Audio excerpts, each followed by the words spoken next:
നമസ്കാരം. ആസാദി വാർത്തയുടെ നൈറ്റ് എഡിഷനിലേക്ക് സ്വാഗതം. നോക്കാം ഇന്നത്തെ പ്രധാനപ്പെട്ട വിശേഷങ്ങൾ. മന്ത്രിമാരായി UDF മന്ത്രിസഭ നാളെ അധികാരമേൽക്കും. UDF മന്ത്രിസഭയിൽ ഈഴവ പ്രാതിനിധ്യം വേണം. 6 പേരെയും മന്ത്രിമാരാക്കണം. ശിവഗിരി മഠം. തിരുവനന്തപുരം ഡൽഹി രാജധാനി എക്സ്പ്രസിൽ തീപിടുത്തം. മൂകാംബിക തീർത്ഥാടകർ സഞ്ചരിച്ച ജീപ്പിൽ ലോറിയിടിച്ച് 2 പാലാ സ്വദേശിനികൾ മരിച്ചു. വിശദമായ വാർത്തകളിലേക്ക് പോകാം. മന്ത്രിമാരായി UDF മന്ത്രിസഭ നാളെ അധികാരമേൽക്കും. 21 അംഗ UDF മന്ത്രിസഭ തിങ്കളാഴ്ച സത്യപ്രതിജ്ഞ ചെയ്ത് അധികാരമേൽക്കും. സെക്രട്ടേറിയറ്റ് സമീപത്തെ സെൻട്രൽ സ്റ്റേഡിയത്തിൽ രാവിലെ 10-നാണ് VD സതീശൻ്റെ നേതൃത്വത്തിലുള്ള മന്ത്രിസഭ ചുമതലയേൽക്കുക. ഗവർണർ രാജേന്ദ്ര വിശ്വനാഥ് ആർലേക്കർ സത്യവാചകം ചൊല്ലിക്കൊടുക്കും. മന്ത്രിമാരുടെ പട്ടിക നിയുക്ത മുഖ്യമന്ത്രി VD സതീശൻ ലോക് ഭവനിലെത്തി ഗവർണർക്ക് കൈമാറി. തുടർന്ന് കണ്ടോൺമെൻറ് ഹൗസിൽ നടന്ന വാർത്താ സമ്മേളനത്തിൽ മന്ത്രിമാരുടെ പട്ടിക VD സതീശൻ അവതരിപ്പിച്ചു. വകുപ്പുകൾ സംബന്ധിച്ച അന്തിമ തീരുമാനമായിട്ടെന്ന് അദ്ദേഹം പറഞ്ഞു. വിശദമായ വാർത്തകളുമായി സ്വന്തത്തിലേക്ക് അശ്യാന കൂടി ചേരുന്നു. സത്യപ്രതിജ്ഞയ്ക്കായി സെൻട്രൽ സ്റ്റേഡിയത്തിൽ പ്രത്യേക പന്തലൊരുക്കി. സത്യപ്രതിജ്ഞ ചടങ്ങിന് ശേഷം മുഖ്യമന്ത്രിയും മന്ത്രിമാരും ലോക് ഭവനിൽ ഗവർണറുടെ ചായ സൽക്കാരത്തിൽ പങ്കെടുക്കും. ശേഷം മന്ത്രിസഭയുടെ ആദ്യ യോഗം സെക്രട്ടേറിയറ്റിൽ ചേരും.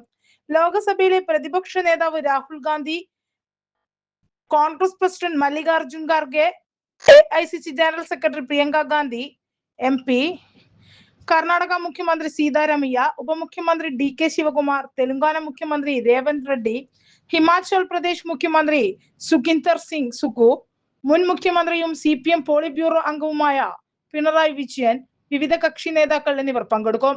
തമിഴ്നാട് മുഖ്യമന്ത്രി ജോസഫ് വിജയ് പങ്കെടുക്കുന്നതിൽ തീരുമാനമായിട്ടില്ല. 6 പതിറ്റാണ്ടിനു ശേഷമാണ് കോൺഗ്രസ് നേതൃത്വത്തിലുള്ള മന്ത്രിസഭയിൽ മുഖ്യമന്ത്രിയോടൊപ്പം സമ്പൂർണ്ണ മന്ത്രിസഭ അധികാരമേൽക്കുന്നതെന്ന് VD സതീശൻ പറഞ്ഞു. അർഹതപ്പെട്ട പലരെയും സഭയിൽ ഉൾപ്പെടുത്താനായില്ല. ചില സാമൂഹിക പ്രാദേശിക പരിഗണനകൾ കണക്കിലെടുക്കേണ്ടി വന്നു. എന്നാൽ ഇതിന്റെ പേരിൽ പാർട്ടിയിലോ മുന്നണിയിലോ യാതൊരുവിധ ചർച്ചകളും തർക്കങ്ങളും ഉണ്ടായിട്ടില്ലെന്നും ആരും ഒരു തരത്തിലുള്ള ഡിമാൻഡ് മുന്നോട്ട് വെച്ചിട്ടില്ലെന്നും അദ്ദേഹം പറഞ്ഞു. ചീഫ് വിപ്പ് സ്ഥാനം കേരള കോൺഗ്രസ് ജോസഫ് വിഭാഗത്തിന് നൽകുമെന്ന് അദ്ദേഹം വ്യക്തമാക്കി. മുഖ്യമന്ത്രിക്ക് പുറമെ കോൺഗ്രസിൽ നിന്നും 11 മന്ത്രിമാരാണ് പട്ടികയിലുള്ളത്. Ramesh Chennithala, K Muraleedharan, Sunny Joseph, AP Anilkumar, PC Vishnunath, Roji M John, Bindu Krishna, M Liju, T Siddique, OJ Janeesh, JK Thulasi എന്നിവരാണ് കോൺഗ്രസിന്റെ മന്ത്രിമാർ. തിരുവഞ്ചൂർ രാധാകൃഷ്ണനെ സ്പീക്കറായും ഷാനിമോൾ ഉസ്മാനെ ഡെപ്യൂട്ടി സ്പീക്കറായും നിശ്ചയിച്ചു. മുസ്ലിം ലീഗിന് 5 മന്ത്രിസ്ഥാനങ്ങൾ ഉള്ളത് PK Kunhalikutty, N Shamsuddin, KM Shaji, PK Basheer, V Abdul Gafoor എന്നിവരാണ് മുസ്ലിം ലീഗിൽ നിന്നുമുള്ള മന്ത്രിമാർ. ഇതിൽ VE അബ്ദുൾ ഗഫൂർ 2.5 വർഷത്തിന് ശേഷം പദവി ഒഴിഞ്ഞേക്കും. കേരള കോൺഗ്രസ് ജോസഫ് വിഭാഗത്തിൽ നിന്നും മോൻസ് ജോസഫും, RSPയിൽ നിന്നും ഷിബു ബേബി ജോണും, കേരള കോൺഗ്രസ് വിഭാഗത്തിൽ നിന്നും അനൂപ് ജേക്കബും, CPL നിന്ന് CP ജോണും മന്ത്രിമാരാവും.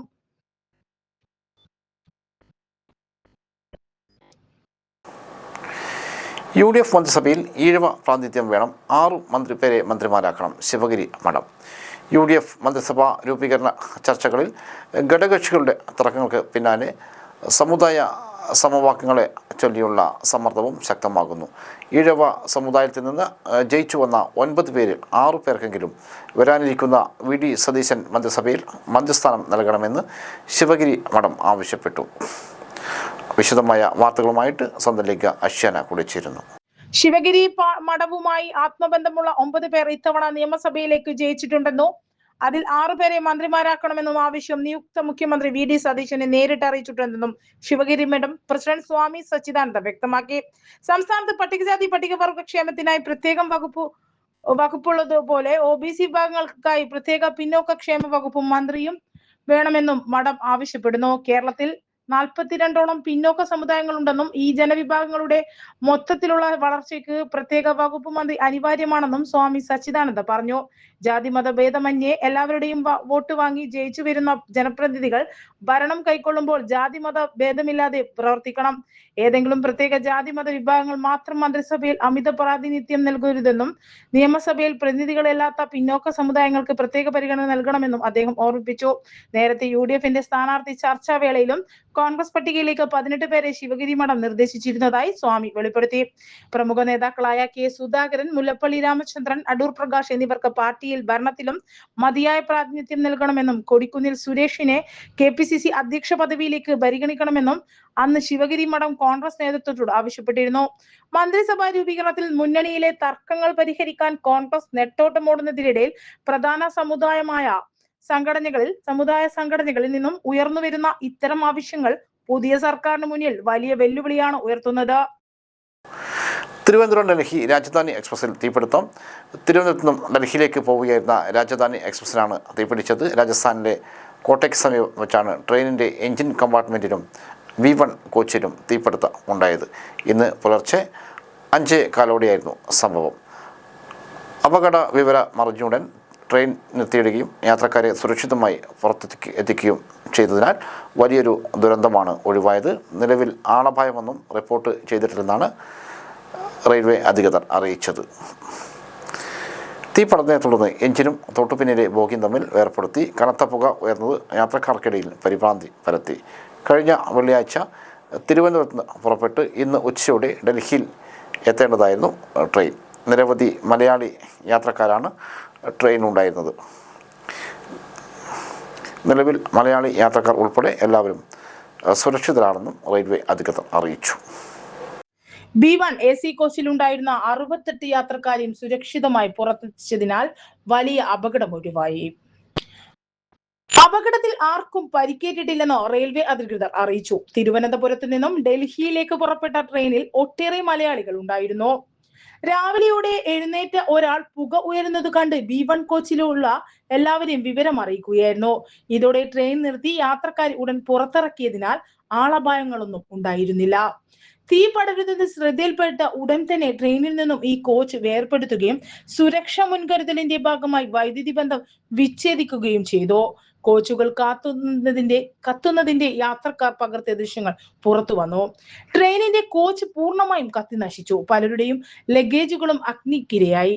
ട്രക്കിന് സമീപമുള്ള മരങ്ങളിലേക്കും തീ പടർന്നിരുന്നു. അടുത്തുള്ള പാടങ്ങളിൽ ആളുകൾ വെച്ചിരുന്ന മോട്ടോറുകൾക്ക് വെച്ചാണ് അദ്ദേഹം ആദ്യം തീ അണക്കാൻ ശ്രമിച്ചത്. അരമണിക്കൂർ കഴിഞ്ഞതോടെ ഫയർ എഞ്ചിനുകളും എത്തി. അപ്പോഴേക്കും കോച്ച് പൂർണ്ണമായും കത്തിക്കഴിഞ്ഞിരുന്നുവെന്നാണ് യാത്രക്കാർ പറയുന്നത്. രത്ലാം ഡിവിഷനിൽ നിന്നുമുള്ള റെയിൽവേ ഡിവിഷൻ മാനേജർ അടക്കം സ്ഥലത്തെത്തി സ്ഥിതിഗതികൾ വിലയിരുത്തി. ലഗേജുകൾ കത്തി നശിച്ചതടക്കം യാത്രക്കാർക്ക് സംഭവിച്ച നഷ്ടങ്ങളുടെ കണക്കെടുക്കുന്നു. അഗ്നിക്കിരയായ പിറകിലെ കോച്ചിലെ ഒഴിവാക്കി ട്രെയിൻ യാത്ര തുടരുമെന്നാണ് റിപ്പോർട്ട്. യാത്രക്കാരെ മറ്റു കോച്ചുകളിലേക്ക് മാറ്റുകയും യാത്ര തുടരാൻ ആവശ്യമായ ക്രമീകരണങ്ങൾ ചെയ്യുകയും ചെയ്തു. കോട്ട സ്റ്റേഷനിൽ എത്തിയ ശേഷം ട്രെയിൻ പുതിയ കോച്ച് ഘടിപ്പിക്കുമെന്നും അധികൃതർ വ്യക്തമാക്കി. വെള്ളിയാഴ്ച തിരുവനന്തപുരത്ത് നിന്നും പുറപ്പെട്ട 12431 രാജധാനി എക്സ്പ്രസ് ആണ് അപകടത്തിൽപ്പെട്ടത്. ഞായറാഴ്ച ഉച്ചക്ക് 12:30 ഡൽഹിയിലെ ഹസ്രത്ത് നിസാമുദ്ദീൻ സ്റ്റേഷനിൽ എത്തേണ്ടതായിരുന്നു ഈ ട്രെയിൻ. ഏകദേശം 2600 കിലോമീറ്റർ സഞ്ചരിച്ച ട്രെയിൻ ഡൽഹിക്ക് 450 കിലോമീറ്റർ അകലെ എത്തിയപ്പോഴാണ് തീപിടുത്തമുണ്ടായത്. തീപിടുത്തത്തിന്റെ കാരണം കണ്ടെത്താൻ അന്വേഷണം ആരംഭിച്ചു. പുതുപ്രതീക്ഷ മുണ്ടക്കൈ ടൗൺഷിപ്പിൽ ആദ്യ കുടുംബത്തിന്റെ ഗൃഹപ്രവേശം. മുണ്ടക്കൈ ചൂരൽമല ഉരുൾ അതിജീവിതർക്കായി LDF സർക്കാർ കൽപ്പറ്റയിൽ ഒരുക്കിയ ടൗൺഷിപ്പിൽ ആദ്യ ഗൃഹപ്രവേശനം. ചൂരൽമല സ്കൂൾ റോഡിൽ താമസിച്ചിരുന്ന K വിജയനും കുടുംബവുമാണ് മുണ്ടക്കൈ ടൗൺഷിപ്പിലെ വീട്ടിൽ പാലുകാച്ചിയത്. 10:30 പാലുകാച്ചൽ ചടങ്ങ്. കുടുംബാംഗങ്ങളും നാട്ടുകാരും ജനപ്രതിനിധികളും ചടങ്ങിൽ പങ്കെടുത്തു. വീട്ടിലേക്ക് കയറാനുള്ള ഒരുക്കങ്ങളെല്ലാം പൂർത്തിയായി. കണ്ണിലെ കൃഷ്ണമണി പോലെ സർക്കാർ ഞങ്ങളെ ഇത്രനാൾ കാത്തു. കൽപ്പറ്റ നഗരഹൃദയത്തിലെ സ്വന്തം വീട്ടിൽ ഇനി സ്വസ്ഥമായി കിടന്നുറങ്ങാം, വിജയൻ പറയുന്നു. 300ഓളം പേരെ ക്ഷണിച്ചാണ് പാലുകാച്ചൽ. 5 സോണിലായി 410 വീടാണ് ടൗൺഷിപ്പിൽ ഉയരുന്നത്. കഴിഞ്ഞ 5-നാണ് കുടുംബത്തിന്റെ ഒന്നാം സോണിലെ D ക്ലസ്റ്ററിൽ 38-ാം വീട് കൈമാറിയത്. വീട് കൈപ്പറ്റുന്നതിനായി മഹസറയിൽ ഒപ്പുവെച്ച് വെള്ളിയാഴ്ചയാണ് ജില്ലാ ഭരണ സംവിധാനത്തിൽ ഔദ്യോഗികമായി ഏറ്റുവാങ്ങിയത്. സർക്കാർ നൽകുന്ന 1 ലക്ഷം രൂപയ്ക്കുള്ള ഗൃഹോപകരണങ്ങളെല്ലാം ശനിയാഴ്ചയോടെ വീട്ടിലെത്തിച്ചു.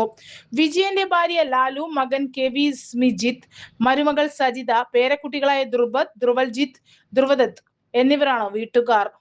ചൂരൽമലയിലെ വീടിനേക്കാൾ സൗകര്യമുള്ള മനോഹരമായ ഭവനമാണ് സമ്മാനിച്ചതെന്നും കുടുംബാംഗങ്ങൾ പറഞ്ഞു.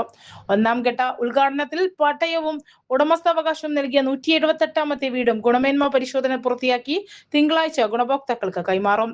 ദുരന്തത്തിന്റെ കൽക്കട്ടാത്ത ഓർമ്മകളിൽ നിന്നും പ്രതീക്ഷയുടെ പുതിയ ജീവിതത്തിലേക്ക് ചുവടുവെച്ച കുടുംബത്തിന് ഇരട്ടി മധുരമേകി മുൻ മുഖ്യമന്ത്രി പിണറായി വിജയന്റെ സർപ്രൈസ് വീഡിയോ കോളും എത്തി. പുതിയ വീട്ടിലേക്ക് മാറിയ സന്തോഷം പങ്കുവെക്കാനും അവരുടെ വിശേഷങ്ങൾ നേരിട്ട് അന്വേഷിക്കുവാനുമാണ് പിണറായി വിജയൻ വീഡിയോ കോളിലൂടെ കുടുംബത്തെ ബന്ധപ്പെട്ടത്. വീട്ടിലെത്തിയ കുടുംബങ്ങളോട് പുതിയ വീടിന്റെ വിശേഷങ്ങളും ടൗൺഷിപ്പിലെ ക്രമീകരണങ്ങളും അദ്ദേഹം ചോദിച്ചറിഞ്ഞു. എല്ലാവർക്കും സുഖമല്ലേ, പുതിയ വീട്ടിൽ എല്ലാ സൗകര്യങ്ങളും ഉറപ്പാക്കിയിട്ടില്ലേ എന്ന് പിണറായി വിജയൻ സ്നേഹാന്വേഷണം നടത്തി. ദുരന്തമുഖത്ത് എല്ലാം നഷ്ടപ്പെട്ടിരുന്ന കൈപിടിച്ചുയർത്തിയ സുരക്ഷിതമായ ഒരു വീടും ജീവിതവും ഒരുക്കി നൽകിയതിന് കുടുംബാംഗങ്ങൾ അദ്ദേഹത്തോട് വികാരധീരനായി നന്ദി അറിയിച്ചു. വീടിന്റെ ദൃശ്യങ്ങൾ അവർ വീഡിയോ കോളിലൂടെ അദ്ദേഹത്തെ കാണിക്കുകയും ചെയ്തു. കഴിഞ്ഞ മാർച്ച് 1-നാണ് ടൗൺഷിപ്പിന്റെ 1-ാം ഘട്ട ഉദ്ഘാടനവും ഗുണഭോക്താക്കൾക്കുള്ള പട്ടയ വിതരണവും അന്നത്തെ മുഖ്യമന്ത്രിയായിരുന്ന പിണറായി വിജയൻ നിർവഹിച്ചത്. സർപ്രൈസ് എൻട്രിയായി ജനീഷ്, ഡെപ്യൂട്ടി സ്പീക്കറായി ഷാനിമോൾ ഉസ്മാൻ, കോഴിക്കോടിന് മന്ത്രിയില്ല. അർഹതപ്പെട്ട പലരെയും മന്ത്രിമാരുടെ പട്ടികയിൽ ഉൾക്കൊള്ളിക്കാനായില്ലെന്ന് പറഞ്ഞാണ് നിയുക്ത മുഖ്യമന്ത്രി വി.ഡി. സതീശൻ മന്ത്രിമാരോട് പട്ടിക പുറത്തിറക്കിയത്. സോഷ്യൽ റീജിയണൽ ബാലൻസ് പരിഗണിക്കുമ്പോൾ എല്ലാവരെയും പരിഗണിക്കാൻ സാധിച്ചില്ലെന്നും അതിൽ ദുഃഖമുണ്ടെന്നും സതീശൻ കൂട്ടിച്ചേർത്തു. ജില്ലകളുടെയും സാമുദായിക പ്രാതിനിധ്യവും വനിതാ പ്രാതിനിധ്യവും അടക്കം പരിഗണിച്ചാണ് UDF മന്ത്രിമാരുടെ പട്ടിക പുറത്തിറക്കിയത്.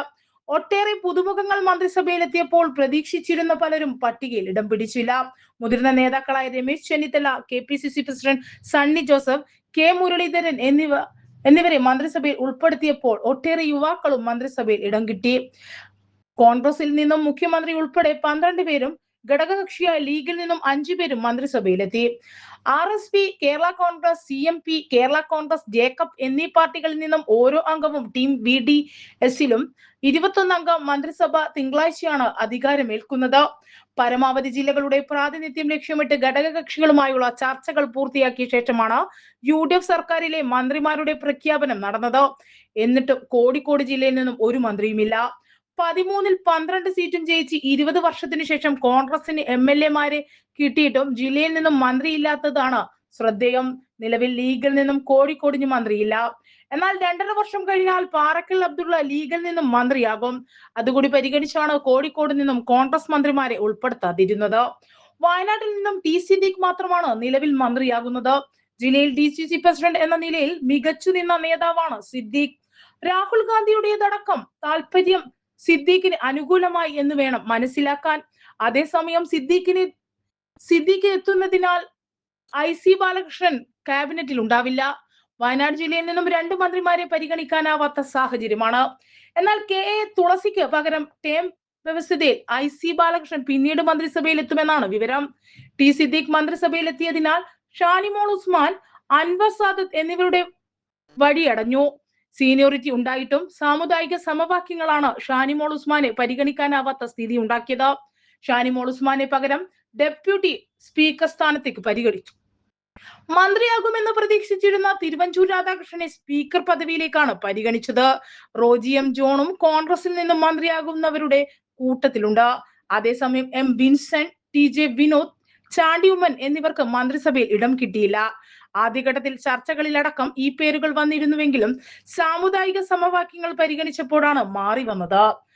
RSPയിൽ നിന്നും ഷിബു ബേബി ജോൺ മന്ത്രിയായതും ഒരു ഘടകമായി N. ശക്തൻ, VD ബൽറാം, K. ജയൻ, സേനാപതി വേണു എന്നിവരുടെ പേരുകൾ പരിഗണിക്കപ്പെട്ടിരുന്നുവെങ്കിലും അവസാന ലിസ്റ്റിൽ നിന്നും പുറത്തായി.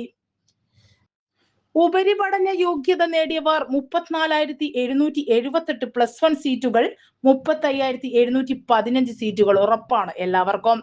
SSLC പരീക്ഷയിൽ ജില്ലയിൽ ഉപരിപഠന യോഗ്യത നേടിയ വിദ്യാർത്ഥികളെല്ലാം സീറ്റ് ഉറപ്പാണ്. 34,778 പേരാണ് ഉപരിപഠനത്തിന് യോഗ്യത നേടിയത്. ഹയർ സെക്കൻഡറിക്കും മാത്രം 35,715 സീറ്റുകളുണ്ട്.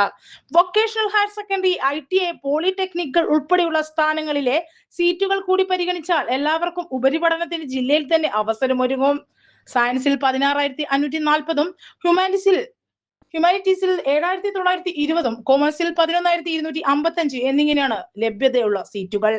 81 സർക്കാർ സ്കൂളുകളും 61 എയ്ഡഡ് സ്കൂളുകളിലും 17 അൺഎയ്ഡഡ് സ്കൂളുകളിലുമായി 556 ഹയർ സെക്കൻഡറി ബാച്ചുകളുണ്ട്. എല്ലായിടത്തും 2 അതിൽ കൂടുതലോ കോമ്പിനേഷനുകൾ ലഭ്യമാണ്. സർക്കാർ വിദ്യാലയങ്ങളിൽ സയൻസ് 131, ഹ്യൂമാനിറ്റീസ് 70, കൊമേഴ്സ് 90 എന്നിങ്ങനെ 291 +1 ബാച്ചുകളുണ്ട്. എയ്ഡഡ് മേഖലയിൽ സയൻസ് 112, ഹ്യൂമാനിറ്റീസ് 38, കൊമേഴ്സ് 66 എന്നിങ്ങനെ 216 ബാച്ചുകളുണ്ട്. അൺഎയ്ഡഡ് വിദ്യാലയങ്ങളിൽ സയൻസ് 18, ഹ്യൂമാനിറ്റീസ് 7, കൊമേഴ്സ് 24 എന്നിങ്ങനെ 49 ബാച്ചുകളുണ്ട്. ജില്ലയിലെ സർക്കാർ വിദ്യാലയങ്ങളിൽ മാത്രം സയൻസിന് ആകെ 8542 മെറിറ്റ് സീറ്റുകളുണ്ട്. എയ്ഡഡ് സ്കൂളുകളിൽ ഇത് 4651, ഹ്യൂമാനിറ്റീസ് 5172, കൊമേഴ്സിൽ 5814 എന്നിങ്ങനെയാണ് സർക്കാർ മെറിറ്റ് സീറ്റുകൾ. എയ്ഡഡ് വിദ്യാലയങ്ങളിൽ ഇത് യഥാക്രമം 1546, 2730 എന്നിങ്ങനെയാണ്. മുൻ വർഷങ്ങളിൽ സയൻസ്, കൊമേഴ്സ് ഉൾപ്പെടെയുള്ള വിഷയങ്ങളിൽ ധാരാളം സ്കൂളുകൾ സീറ്റ് ഒഴിഞ്ഞു കിടന്നിരുന്നു. എല്ലാവർക്കും അതത് ജില്ലകളിൽ തന്നെ ഇഷ്ട വിഷയങ്ങളിൽ ഉപരിപഠന സാഹചര്യം ഒരുക്കുന്നതിന് LDF സർക്കാരുകൾ സ്വീകരിച്ച നടപടികളാണ് ഇതിൽ നിർണായകമായത്. മാസപ്പിറവി കണ്ടില്ല. കേരളത്തിൽ ബലിപെരുന്നാൾ മെയ് 28 വ്യാഴാഴ്ച. സംസ്ഥാനത്ത് മാസപ്പിറവി ദൃശ്യമാകാത്തതിനാൽ മെയ് 19 ചൊവ്വാഴ്ച ദുൽഹജ്ജ് 1 മെയ് 28 വ്യാഴാഴ്ച ബലിപെരുന്നാൾ ആയിരിക്കുമെന്ന് പാളയം ഇമാം ഡോക്ടർ VP സുഹൈബ് മൗലവിയും ദക്ഷിണ കേരള ജമിയത്തുൽ ഉലമ ജനറൽ സെക്രട്ടറി തൊടിയൂർ മുഹമ്മദ് കുഞ്ഞു മൗലവിയും അറിയിച്ചു.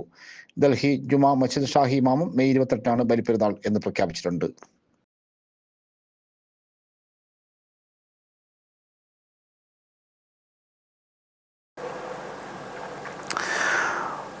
മൂകാംബിക തീർത്ഥാടകർ സഞ്ചരിച്ച ജീപ്പിൽ ലോറിയിടിച്ച് 2 പാലാ സ്വദേശികൾ മരിച്ചു. പാലായിൽ നിന്ന് കൊല്ലൂർ മൂകാംബിക ദർശനത്തിന് പോയി സംഘത്തിലെ 2 സ്ത്രീകൾ കർണാടകയിലെ കുന്താപുരയ്ക്ക് സമീപമുണ്ടായ വാഹന അപകടത്തിൽ മരിച്ചു. പാലാ മുണ്ടങ്കൽ പയ്യപ്പർ പടിഞ്ഞാറെ നെല്ലിത്താനത്ത് ജ്യോതി ബിച്ചു 45, പയപ്പർ കീച്ചേരിയിൽ ആര്യ അനൂപ് 35 എന്നിവരാണ് മരിച്ചത്. അപകടത്തിൽ മരിച്ച ജ്യോതിയുടെ അമ്മ പാലാ പോണാട് പൂതക്കുഴി മുണ്ടയ്ക്കൽ മിനി വേണുഗോപാൽ 65, ജ്യോതിയുടെ സഹോദരൻ ജ്യോതിസ് 42, ആര്യയുടെ 4 വയസ്സുകാരനായ മകൻ എന്നിവർക്ക് അപകടത്തിൽ ഗുരുതരമായി പരിക്കേറ്റു. ഇവർ ഉൾപ്പെടെ 3 പേരെ ആശുപത്രിയിൽ പ്രവേശിപ്പിച്ചു. പരിക്കേറ്റവർക്ക് കുന്താപുരം ആദർശ ഹോസ്പിറ്റലിൽ പ്രാഥമിക ചികിത്സ നൽകിയ ശേഷം കൂടുതൽ വിദഗ്ധ ചികിത്സയ്ക്കായി മംഗലാപുരം മണിപ്പാൽ മെഡിക്കൽ കോളേജിലേക്ക് മാറ്റി. അപകടത്തിൽ മരിച്ച ജ്യോതി, ആര്യ എന്നിവരുടെ മൃതദേഹം കുന്താപുരം ആദർശ ഹോസ്പിറ്റലിൽ മോർച്ചറിയിൽ സൂക്ഷിച്ചതിനു ശേഷം നാട്ടിലേക്ക് കൊണ്ടുപോയി. ഞായറാഴ്ച ഉച്ചകഴിഞ്ഞാണ് അപകടമുണ്ടായത്. മൂകാംബിക ദർശനം കഴിഞ്ഞ് കുളജാദ്രി സന്ദർശിച്ച് മടങ്ങിയായിരുന്ന 8 സംഘം സഞ്ചരിച്ച ജീപ്പിൽ എതിരെ തെറ്റായ ദിശയിൽ വന്ന ലോറി ഇടിക്കുകയായിരുന്നു. ലോറി ഇടിച്ചതിനെ തുടർന്ന് തീർത്ഥാടകർ സഞ്ചരിച്ച ജീപ്പ് തലകീഴായി മറിഞ്ഞു. അപകടത്തിന് പിന്നാലെ ലോറി ഡ്രൈവർ ഓടി രക്ഷപ്പെട്ടു. പാലായിലെ സ്വകാര്യ ടൂർ ഓപ്പറേറ്റിംഗ് ഏജൻസി ഏർപ്പെടുത്തിയ 6 ബസ്സുകളിലായി കഴിഞ്ഞ വെള്ളിയാഴ്ച രാവിലെയാണ് വിവിധ കരയോഗങ്ങളിൽ നിന്നുള്ള സംഘം മൂകാംബിക ക്ഷേത്ര ദർശനത്തിനായി യാത്ര തിരിച്ചത്. ക്ഷേത്ര ദർശനം പൂർത്തിയാക്കി നാട്ടിലേക്ക് തിരിക്കുന്നതിന് മുൻപായി യാത്രാ സംഘത്തിലെ 40ഓളം പേർ ഞായറാഴ്ച രാവിലെ 5 ജീപ്പുകളിലായാണ് കുളജാദ്രി സന്ദർശിക്കാൻ പുറപ്പെട്ടത്. ഇവിടെ സന്ദർശനം കഴിഞ്ഞ് മടങ്ങിയ സംഘത്തിൻ്റെ ഏറ്റവും പിന്നിലായി സഞ്ചരിച്ച ജീപ്പാണ് അപകടത്തിൽപ്പെട്ടത്. നടന വീട് 4ാം വർഷത്തിലേക്ക്. നാടകത്തിൻ്റെ നവരസങ്ങളറിഞ്ഞ് കുട്ടികൾ. നാടകത്തിൻ്റെ അരങ്ങിലും അണിയറയിലും നടക്കുന്ന കാര്യങ്ങൾ മനസ്സിലാക്കിയും പഠിച്ചും മയിൽ ചെറുപഴശ്ശിയിലെ കുട്ടികൾ വേനലവധിക്കാലത്തെ വിലപ്പെട്ട സമയം പാഴാക്കാതെ അഭിനയവും സംഭാഷണവും വഴി മനുഷ്യ ജീവിതത്തെ പ്രേക്ഷകരിലേക്ക് പകരുന്ന ദൃശ്യ ശ്രവ്യകലയെ അറിയാൻ ഉത്സാഹത്തോടെയാണ് നവകേരള ഗ്രന്ഥാലയം സംഘടിപ്പിച്ച നാടക ക്യാമ്പിൽ കുട്ടികളെത്തുന്നത്. 3ാം ക്ലാസ് മുതൽ 9ാം ക്ലാസ് വരെയുള്ള 36 കുട്ടികൾ പങ്കെടുക്കുന്നു. കേവലം നാടക പരിശീലനത്തിനപ്പുറം കുട്ടികളുടെ വ്യക്തിത്വ വികാസത്തിനുതകുന്ന വിവിധ പ്രവർത്തനങ്ങളുമായാണ് ക്യാമ്പ് മുന്നോട്ട് പോകുന്നത് എന്ന് നാടക പ്രവർത്തകൻ CK അനൂപ്ലാൽ പറഞ്ഞു. എറണാകുളം ആല കൾച്ചറൽ സെൻറ്റർ പ്രവർത്തകനും നാടക ബിരുദധാരിയുമായ സോജൻ റോസമ്മയാണ് പരിശീലനം നൽകുന്നത്. തുടർച്ചയായി ഇത് 4ാം വർഷമാണ് ക്യാമ്പ് സംഘടിപ്പിക്കുന്നത്. ക്യാമ്പിൽ കുട്ടികൾ രൂപപ്പെടുത്തുന്ന സ്ക്രിപ്റ്റുകളുടെ അടിസ്ഥാനത്തിൽ നാടക അവതരണവും നടക്കും. ഞായറാഴ്ച സമാപിക്കും. EK നായനാർ ദിനാചരണം 19. സമുന്നത കമ്മ്യൂണിസ്റ്റ് നേതാവ് മുഖ്യമന്ത്രിയുമായിരുന്ന EK നായനാരുടെ 22ാം ചരമവാർഷിക ദിനാചരണത്തിന് നാട് ഒരുങ്ങി. 19 രാവിലെ 8 പയ്യാമ്പലത്ത് സ്മൃതി കുടീരത്തിൽ പുഷ്പാർച്ചന നടക്കും. വൈകിട്ട് 5-ന് കല്യാശ്ശേരി PCR ബാങ്ക് അങ്കണത്തിൽ ചേരുന്ന അനുസ്മരണ പൊതുയോഗം CPM പൊളിറ്റ് ബ്യൂറോ അംഗം പിണറായി വിജയൻ ഉദ്ഘാടനം ചെയ്യും. കേന്ദ്ര കമ്മിറ്റി അംഗം EP ജയരാജൻ, സംസ്ഥാന സെക്രട്ടറി അംഗം P Rajeev, KK Ragesh, TV Rajesh എന്നിവർ പങ്കെടുക്കും. ഇതോടെ ഇന്നത്തെ ആസാദി വാർത്തകൾ സമാപിക്കുന്നു. വീണ്ടും നാളെ കാണാം. നന്ദി, നമസ്കാരം.